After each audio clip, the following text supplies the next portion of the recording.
Europe और Asia businesses के लिए एक्सपोर्ट किया जाता है। तो बढ़िया हाई मार्जिन, हाई रिटर्न्स वाला बिजनेस है, एक डेट फ्री बैलेंस शीट है और पिछले 3 सालों के फाइनेंशियल्स का सीएजीआर देखिए। आय 38% की दर से बढ़ रही है और मुनाफा 64% की दर से। 50 शेयरों का लॉट साइज, एक लॉट के लिए 14,800 रुपए खर्च करने होंगे। मैक्सिमम रिटेल 13 लॉट्स के लिए अप्लाई कर सकता है। कल एंकर इन्वेस्टर्स से 240 करोड़ रुपए जुटाए हैं। 12 एंकर इन्वेस्टर्स हैं जिसमें एफपीआईज हैं, कई सारे डोमेस्टिक इंस्टीट्यूशनल इन्वेस्टर्स हैं। कुछ मार्की एफपीआईज के नाम ले लेता हूं। Abu Dhabi investment authority, Wells Fargo, Plutus वगैरह ने इस कंपनी के एंकर इन्वेस्टर्स के तौर पे पैसा डाला है और इन ऑल प्रोबेबिलिटी 5 जुलाई को इस कंपनी की लिस्टिंग होगी। चलिए, तो अब 2-3 बातें जो मुझे समझ में आई वो ये हैं कि डेट फ्री कंपनी है, आपको ठीक ठाक प्राइस रेंज में मिल रही है, इनके कम से कम जो जाने माने कस्टमर्स हैं उन सब से आप वाकिफ़ हैं, और एक बहुत ही बढ़िया बात है कि इस वक्त मोमेंटम बाज़ार में इस सेक्टर के लिए बहुत बढ़िया तरीके से आपको मजबूत दिखेगा। गौरांग शाह साहब से जुड़ते हैं। गौरांग जी, आपको शुभ दिन। बताइए किस हिसाब से आप इंडिया पेस्टिसाइड्स के आईपीओ को देखते हैं? ऑफर फॉर सेल भी है और फ्रेश इशू भी है, क्या ध्यान, क्या रुझान? धन्यवाद शैल जी, और आप सभी को सुप्रभात हमारे तरफ से। जिस तरीके से बारीकी विश्लेषण हमारे मित्र आशीष वर्मा जी ने किया है, मेरे ख्याल से ज्यादा कुछ जोड़ने की जरूरत नहीं है। सिर्फ इतना तो जोड़ना चाहूंगा और राय देना चाहूंगा कि कल देर शाम को ही हमारी कंपनी यानी कि जियोजित फाइनेंशियल सर्विसेज ने एक आईपीओ नोट द्वारा लोगों को लंबी अवधि के लिए निवेश करने की हिदायत दी है। और अगर आईपीओ में शेयर नहीं भी लगते हैं तो लिस्टिंग के पश्चात आप खरीदारी कर सकते हैं, या फिर कुछ कम संख्या में आपको आईपीओ में शेयर मिलते हैं तो और भी जोड़ सकते हैं जब ये लिस्टिंग हो। जो भी विश्लेषण खास करके एक्सपोर्ट मार्केट को लेकर के आशीष ने किया है, मुझे लग रहा है कि ये बहुत बड़ा कारोबार आगे जाकर के होगा, और खास करके जिस क्षेत्र से ये जुड़ा हुआ है शैल जी, उसको ध्यान में रखते हुए मेरे ख्याल से आपको किसी भी तरह की जल्दबाजी मुनाफा समेटने में नहीं करनी चाहिए। जी, तो ये राय आपके सामने आती हुई शाह साहब की तरफ से, इसको ख़रीदें और बढ़िया तरीके से यहाँ पर एप्लीकेशंस डालें। अगर आपके पास सुविधा है घर में काफ़ी डीमैट्स की, तो उन सब में एक एक एप्लीकेशन डाल सकते हैं। और जैसा कि शाह साहब कह रहे हैं कि इसको आपको आईपीओ पर, लिस्टिंग पर नहीं बेचना, बल्कि कोशिश करनी है और एडिशन की। साथ ही साथ नीचे हमारे टिकर पर ध्यान दीजिए, ब्रेकिंग न्यूज़ आपके सामने चलती हुई दिख रही है। 3,96,00,000 यूबीएल के शेयर्स का आपको ब्लॉक डील होती हुई दिख रही है, और इस काउंटर पर आपको फ़िलहाल ध्यान देना है। ये वो डील है जो आपने सबसे पहले सीएनबीसी आवाज़ पर सुनी थी। यतिन जी ने यहाँ पर आपको बताया था कि जो बैंक्स आपको अपना शेयर बेचते हुए दिखेंगे वो यूबीएल खरीदेगा। इस स्टॉक पर हमारी अच्छी नज़र रहेगी, और फिलहाल ये ट्रांजैक्शन होता हुआ। रणनीति आपके सामने इंडिया पेस्टिसाइड्स पर सेट हो ही चुकी है। 8:50 मिनट हो चुके हैं। अब करते हैं बढ़िया चार्ट चेक्स जो आपको मदद करते हुए दिखेंगे आज के बाजार में। डायरेक्टर साहब जुड़िए मानस जायसवाल साहब से और लेके आइए एनएमडीसी का चार्ट। नतीजे शानदार थे जिनकी व्याख्या आपने हर्षदा जी द्वारा देखी। अब देखते हैं ये स्टॉक कैसा परफॉर्म करेगा। 185 आपके सामने जायसवाल साहब, रणनीति सेट कीजिए एनएमडीसी पर।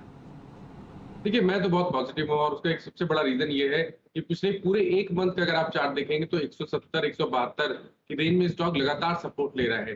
2 दिन पहले इसने अपना 20 डे मूविंग एवरेज रिगेन कर लिया था। एक ग्रीन कैंडल, बड़ा सा ग्रीन कैंडल बना था, बेहतर वॉल्यूम देखने को मिले थे।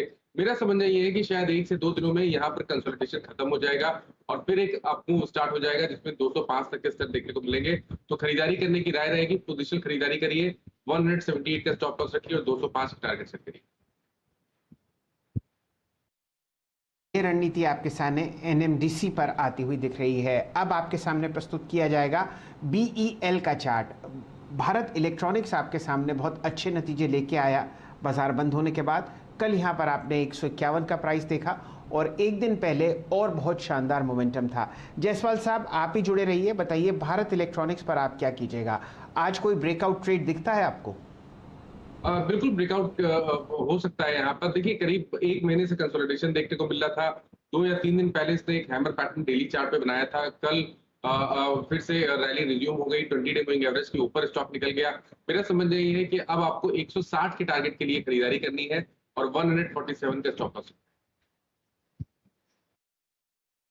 ओके तो यहाँ पे अगर आप देखिए बीएल पे आपका व्यू है यहाँ पर 151.40 अर्निंग्स का सपोर्ट है, स्ट्रॉन्ग टेक्निकल चार्ट 2 दिन से अगर आप देखिए पुल बैक मोड में 155 की कॉल अगर आप देखें हम कल लेके भी गए हैं इस स्टॉक में, याद रखिएगा। 2 स्टॉक्स को और लिखे आइए स्क्रीन पर, उसमें से पहला है टाटा कंज्यूमर जिसने कल ऑल टाइम हाई ट्रेजेक्टरी पे क्लोजिंग दी है बहुत स्ट्रॉन्ग वॉल्यूम्स के साथ।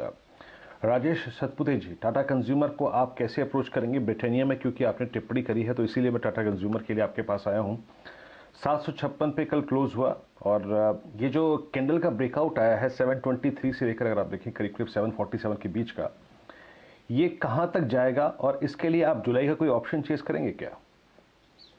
देखिए ओवरऑल अगर आप देखें तो इस सीरीज में टाटा कंज्यूमर ने बहुत बढ़िया परफॉर्म किया है और अगर आप ऑप्शंस की बात करें तो 760 के आसपास आज आप देखिए कि कॉल राइटर खड़े हैं तो 755 पे क्लोज है, 5 रुपए का अपसाइड है, लेकिन जो रियल फन है वो 760 के ऊपर आएगा। 755 पे बाय बनता है, 760 के बाद ही स्टॉप लॉस को ट्रेल करे।